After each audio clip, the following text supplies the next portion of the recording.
राजस्थानमधील पाली जिल्ह्यातून प्रामाणिकतेची प्रेरणादायी घटना समोर आली आहे। येथील एका धान्य व्यापाऱ्याला गव्हाच्या पोत्यात तब्बल 15 लाख रुपयांचे सोने आणि चांदीचे दागिने सापडले आहे।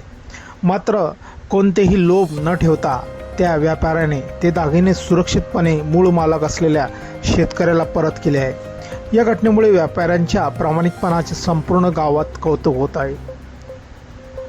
ही घटना पाली जिल्हा मुख्यालयापासून सुमारे 30 किलोमीटर अंतरावर असलेल्या खैरखा गावातील आहे।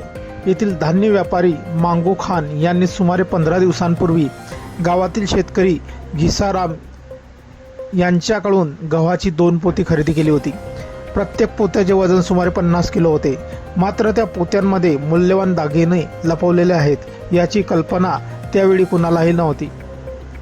शेतकऱ्याच्या पत्नीने घरातील सोन्याचे आणि चांदीचे दागिने सुरक्षित ठेवण्यासाठी ते एका टिफिनमध्ये ठेवून गव्हाच्या पोत्यात लपवले होते।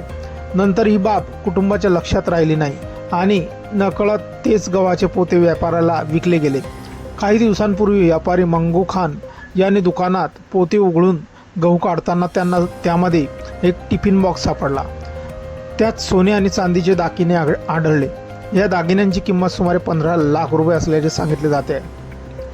इतक्या मोठ्या किमतीचे दागिने सापडूनही मांगू खान यांनी प्रामाणिकपणाचा मार्ग निवडला।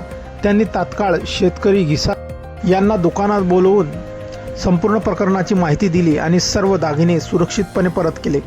आपले हरवलेले दागिने परत मिळाल्याने शेतकरी कुटुंबाच्या डोळ्यात आनंद अश्रू आले।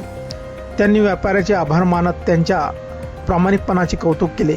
या घटनेनंतर खैरखा गावासह परिसरात मांगू खान यांच्या प्रामाणिकपणाची जोरदार चर्चा सुरू झाली आहे। हा व्हिडिओ सोशल मीडियावर चांगलाच व्हायरल झालेला असून यावरती भरपूर अशा प्रतिक्रियाही आलेल्या आहेत। एका युजरनं म्हटलं आहे, व्यापारी प्रामाणिक आहे, नाहीतर आमच्या इथे तर वजनामध्येही